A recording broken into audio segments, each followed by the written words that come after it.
दोस्तों, क्या कभी आपने ऐसा महसूस किया है कि कहीं पर आप अकेले होते हुए भी अकेले नहीं हैं? आपको किसी की मौजूदगी का एहसास हर पल होता रहा है। वैसे तो दुनिया में कई रहस्यमयी घटनाएं होती रहती हैं, पर उनको मानना ना मानना आप पर निर्भर करता है। और आज की इस वीडियो में मैं आपको एक ऐसी ही सच्ची और बेहद खौफनाक घटना के बारे में बताऊंगा जिसे सुनने के बाद आपके रोंगटे खड़े हो जाएंगे।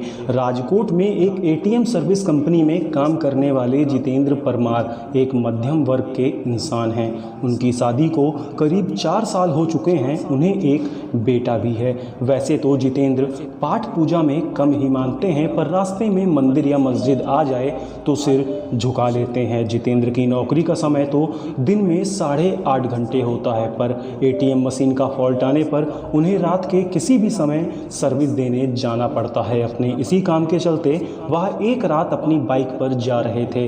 उन्हें शहर से थोड़ी दूर बसे एक रिहायशी इलाके के पास में एटीएम फॉल्ट ठीक करने जाना था। वैसे तो इस काम के लिए 2 एग्जीक्यूटिव जाते हैं, पर जितेंद्र का पार्टनर उस रात बीमार था, तो सर्विसिंग के लिए उन्हें अकेले ही जाना पड़ा। स्पॉट पर जाकर जितेंद्र ने अपनी बाइक को स्टैंड पर लगाया। तभी उन्हें वहां एटीएम बूथ के बाहर एक लड़की दिखी। जितेंद्र ने सोचा कि उसे शायद पैसे निकालने होंगे और वह एटीएम मशीन के ठीक होने का वेट कर रही होगी। फॉल्ट ठीक करने के बाद जैसे ही जितेंद्र एटीएम बूथ के अंदर आए तो वह लड़की भी अंदर आने लगी। सिक्योरिटी गार्ड ने उसे बाहर ही रुकने के लिए कहा। अब जितेंद्र अपना काम कर रहे थे, तभी अचानक उसकी नज़र एटीएम बूथ के बाहर गई। वहां उन्होंने जो देखा उसे देखकर उसके पसीने छूट गए। बाहर खड़ी लड़की एटीएम गार्ड की मुंडी अपने हाथ में लिए खड़ी थी और वह जितेंद्र की ओर घूर घूर कर देख रही थी। यह सब देखकर जितेंद्र का दिल बेतहासा तेजी से धड़कने लगा। उन्होंने वहां से नज़र हटा ली और सोचा कि ये उसका भ्रम होगा। वो ये सब सोच ही रहे थे, तभी अचानक उनके सीनियर का फ़ोन बज उठा। यह फ़ोन वहां का फॉल्ट जल्दी ठीक करने के लिए था। कांपते कांपते जितेंद्र फिर से काम पर लग गए। थोड़ी ही देर में उन्होंने एटीएम मशीन ठीक कर लिया। इस बार एटीएम बूथ से बाहर देखने पर सब बिल्कुल नॉर्मल लग रहा था। वह लड़की भी वहां खड़ी थी और एटीएम बूथ का गार्ड भी उसके पास आराम से खड़ा था। जितेंद्र ने सोचा पहले जो भी देखा था वह सब उसका भ्रम होगा। वह काम निपटाकर सीधा अपनी बाइक की ओर दौड़ गया। जाने से पहले उसने एक बार फिर एटीएम बूथ पर नज़र डाली। तब एक बार फिर से उसका दिल दहल गया। एक बार फिर बाहर खड़ी लड़की एटीएम गार्ड की मुंडी अपने हाथ लिए खड़ी थी।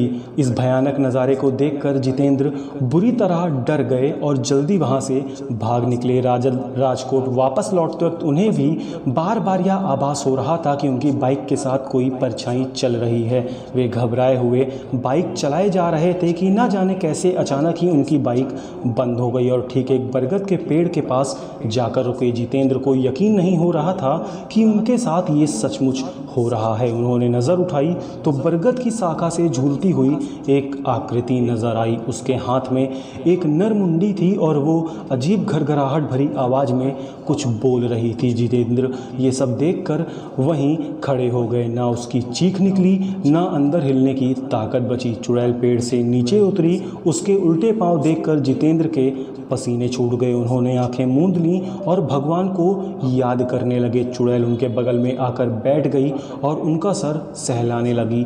इसके बाद जितेंद्र को कुछ याद नहीं कि उसके साथ क्या हुआ। जब होश आया तो एक हॉस्पिटल में थे। सुबह कुछ स्थानीय लोगों ने उन्हें बेहोश पड़ा देखकर हॉस्पिटल पहुंचा दिया था। इस घटना के महीनों बाद तक जितेंद्र बेसुध रहे और काफ़ी पूजा पाठ के बाद उनकी हालात फिर से सामान्य होने लगे। अब वे राजकोट छोड़कर जा चुके हैं और एक सामान्य जीवन जी रहे हैं। तो दोस्तों, ये बिल्कुल ही सच्ची घटना थी और इस घटना के बारे में अपनी राय कमेंट करके ज़रूर बताइएगा। और अगर आपको ऐसी ही कहानियाँ सुननी पसंद हो तो इस चैनल को सब्सक्राइब ज़रूर करिएगा। तब तक के लिए धन्यवाद।